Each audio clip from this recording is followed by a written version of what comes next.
Hello, friends. Welcome.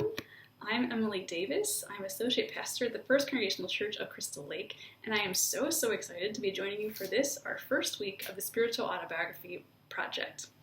This is a project designed to be a creative writing and journaling experience that's focused specifically on creating your spiritual autobiography, and that is exactly what it sounds like. This is a chance for you to detail what your life and your experience of God have been so far from birth to present. You're going to think about your interactions with God, and you'll engage God some through your creative writing itself.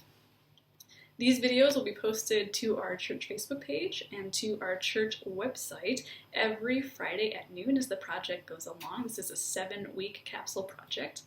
And you are also invited, if you have the availability, to join us for a small group where we'll talk about our writing and our experiences and maybe workshop some of our pieces Thursdays at 6 o'clock until about 7:30. That's going to be facilitated on Zoom. And if you don't have an invitation or at least information about that Zoom just yet, you can email me for more info at Emily, so EMILY, at FCC-CL.org. Now, this is our very first week, so I want to set some expectations for us before we even begin. These Friday lessons are meant to be self-guided, and so while they'll be posted Friday at noon, you are invited and encouraged to engage them when your schedule and your life allow. When you tune into one of these videos, you can expect to set aside about an hour. In that hour, we'll do a brief glance at Scripture. We will then have some different writing prompts and movements, and for those prompts, you'll be invited to get the instruction from me, pause your video, do the work, and then press play to come to the next step. This is going to be an experience that we kind of shape together as we go. I hope that you'll share feedback and offer questions and ideas, again through email or however you would like to contact me. I'm hoping that we can foster some virtual community during this time of pandemic and anxiety and social distancing, and I really hope that at the end of our weeks together, we can find a way to share what we've created with the wider community. Maybe there will be a collection that's published for the wider church. Maybe one of you or a few of you will want to share testimony in worship. Maybe we'll host an open mic night on the church lawn if weather allows, or we'll host one on Zoom. Either way, this is a chance for us to come together and explore faith and engage God through creative writing. And I'm just so excited to be jumping in with you and to figure out how we might share what we're doing with the wider church. There are a million reasons that you may have come to this space. You may be looking for a chance to explore God's presence in your life. You may want to be more self-aware. Maybe you had a journal lying around that you just really wanted to fill and this sounded like a great idea. Or you want to make sense of your past, or you just have this hungry curiosity about what God is up to. These are all great reasons and great things to explore. As we get started, here's your first assignment for the night. I want you to get yourself into a space that will be as conducive as possible to some creative writing. Now, we're all at home with our families more than we might have been in a different season, so do your best, knowing that nothing is perfect. I, for one, will warn you early on. I have a newborn in this home, and so while I'm in the quietest room of our house, you may hear squawking, you may hear crying, you may hear a parent or a grandparent not knowing what to do, and I hope that you'll give us grace in that and find some charm in those sounds. There's one right now that you might have just heard. Get yourself to a space. And in that space, I want you to surround yourself and equip yourself with things that will help you feel like a writer. So you certainly want to have, if you're going to be writing on paper, your journal or your paper and a pen. If you're going to be writing on a computer, you certainly want your computer in front of you. I'd also like you to gather some things that just make you feel writerly. Maybe you would like a pot of tea. Maybe you have eye strain, and so like me, you're starting to need blue light glasses after being in front of the computer for so long. Maybe you think that all writers smoke a pipe, and so you want to get a pipe. Although I would encourage you, with all we know about the harms of tobacco, to maybe think of one of those bubble-blowing pipes. After all, this is supposed to be fun.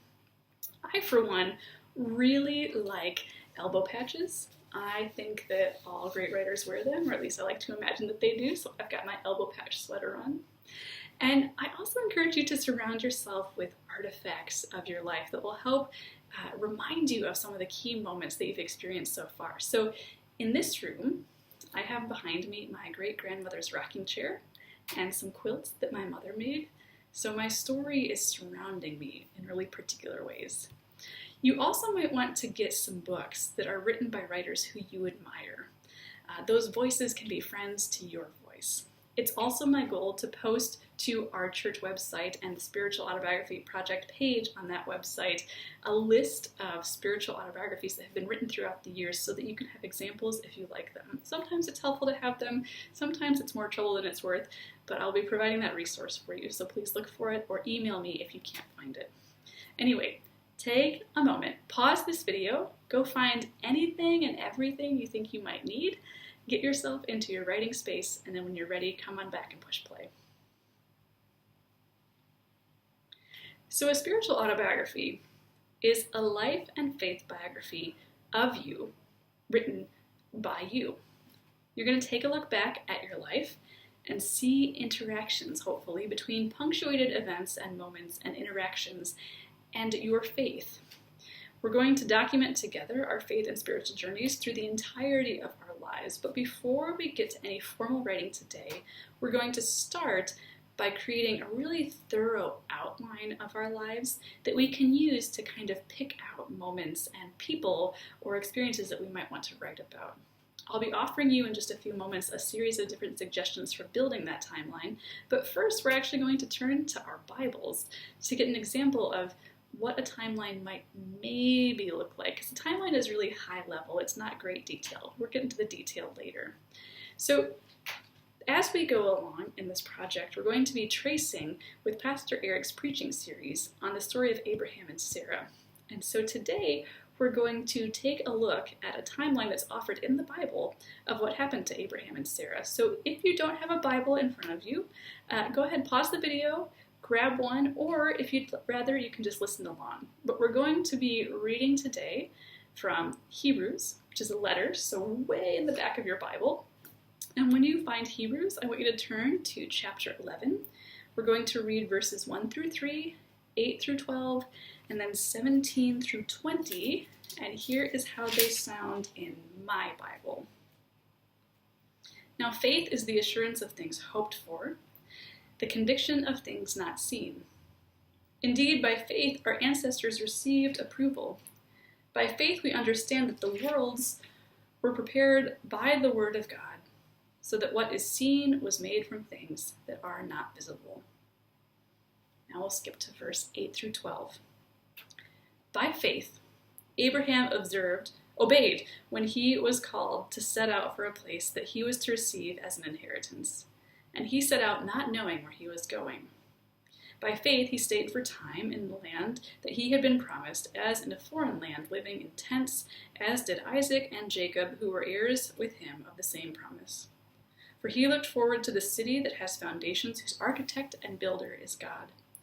By faith he received power of procreation, even though he was too old, and Sarah herself was barren, because he considered him faithful who had promised.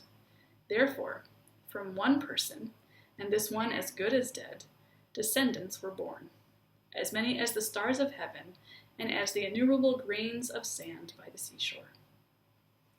Now we'll skip a little bit further to verses 17 through 20. By faith, Abraham, when put to the test, offered up Isaac.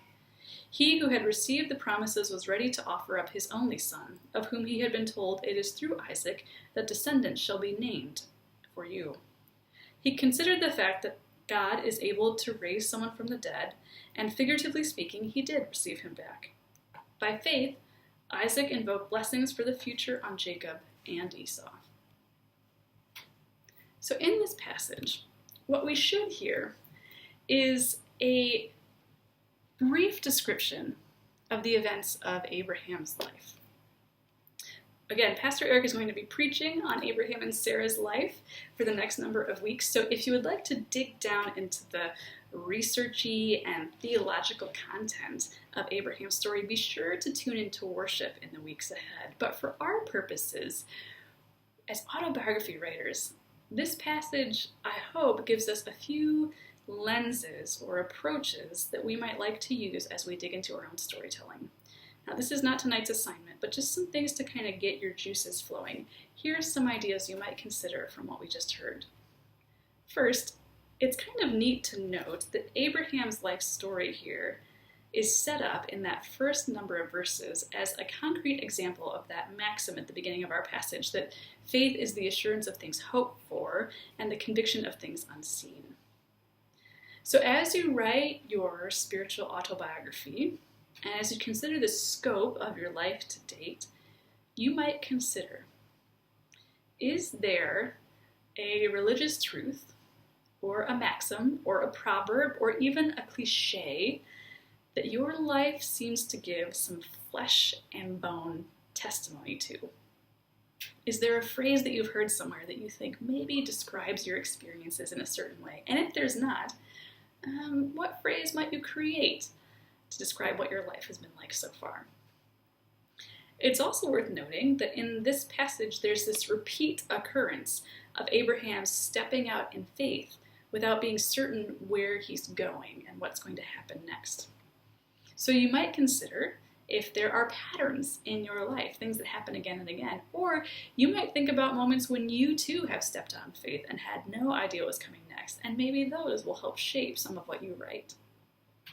We should also probably note, when looking at this particular description of Abraham's life, that this letter, this epistle, Hebrews, was written ages after Abraham lived. So this is a story told not by Abraham, but by someone else. And so as you think about your story, you might consider, what is it that other people have said about me? This is my autobiography, but what stories are being told about me? What are the Christmas and Thanksgiving and birthday stories that my family and friends tell over and over? What do those stories say about me? What do those people say about me? Is that how I would tell it? And if it's not, what might I say that's different? Just something to think about. And finally, one more note on this passage before we move on and get to tonight's deeper writing assignment.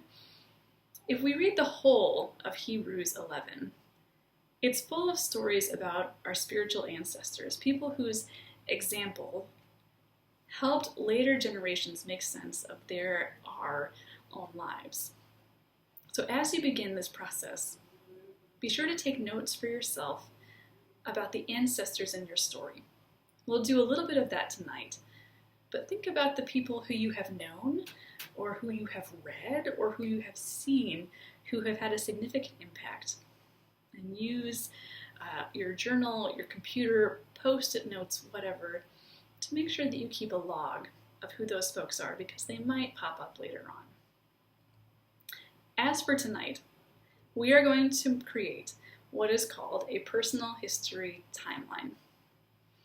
This is going to be an outline with shorthand notes on the general key moments of your life so far from birth to present. Depending on what you're using to write, this might be on a piece of paper, a horizontal line, where one end is your birth and one end is the present, and you track the moments along the way. If you're working in a word processor, you might create an outline document. If you do that, though, be sure you're only taking quick jotted notes, no detail just yet. You might have another creative way that you would like to engage this beginning part of our project. Whatever works for you, that's great, but be sure to make this a high-level outline. I want you to take 10 minutes, pause your video, and map that timeline. Ready? Go. Okay, so you should have just spent 10 minutes mapping out your personal history timeline. Next, we're going to start annotating that timeline in a few different ways. Here's the first bit. If you haven't already, I want you to go back and annotate or make notes for key spiritual and faith moments along your personal history timeline. The key moments that you feel have shaped your spiritual journey. I encourage you to use a different color pen if you're doing this on paper, or maybe a different font if you're using a word processor, or find some other way to mark these as special on your timeline. Take 5 minutes, pause the video, and come back when you're ready. Go. Okay, so you have just taken 5 minutes to annotate your spiritual and faith moments along the timeline. Next, I want you to grab a different pen or a different font or a different way to set off what comes next, and I want you to go through and annotate the people who have been especially important along this timeline of your life. We're looking for key figures here, so don't list every person you have ever met. Instead, I want you to list really significant individuals who have had an impact on your life, on your growth and on your struggles, your joys, and so on. Again, don't get bogged down, not too much detail, just go through, jot down some names along this timeline. Take 5 minutes, pause the video now, and come back when you're ready. Excellent. All right, so at this point, you may want to annotate in a few more ways, or you may not. So some things you might do to continue to annotate and mark up your timeline. You may want to go through and annotate places that have been really significant for you. Some folks are really, really moved by space or by travel. So if you are one of those people, go through and mark the significant places that you have encountered on your timeline. This is another 5-minute assignment, so if you would like to, you can pause the video now and come on back when you're ready. You might also like to start making connections along the timeline. So with another pen or another font, start, if you would like, to connect some moments and some people and some events. Where have things been not exactly linear, or at least not year by year linear, where like maybe you met someone in 1997 who came back into your life in 2005, and you want to draw a line to connect them, whatever that might look like. If you would like to mark up your timeline that way, go ahead, take 5 minutes, pause the video right now, and come on back when you're ready. Okay, and finally, if there's anything else that you feel your timeline needs that I haven't even considered, take 5 minutes, mark it up, and come on back when you're ready. So by now, you should have some kind of timeline. Mine looks like this.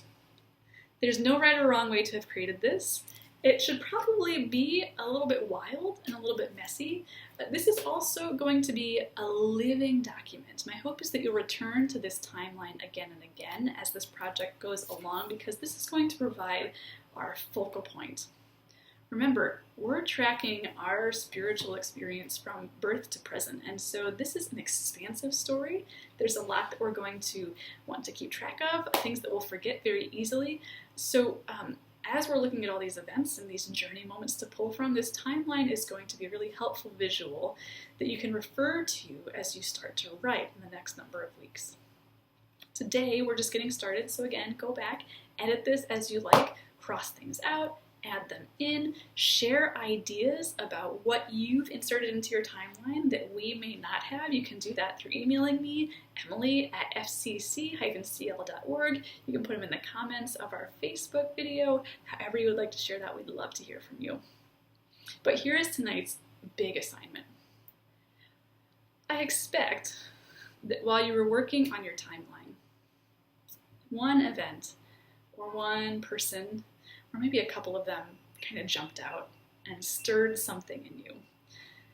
I want you to write about that tonight. And I want you to use the timeline as your guide. Take a look at your timeline and think, where would I like to start writing? Maybe you want to tell a really linear story, and so the most natural place for you to start is with your birth.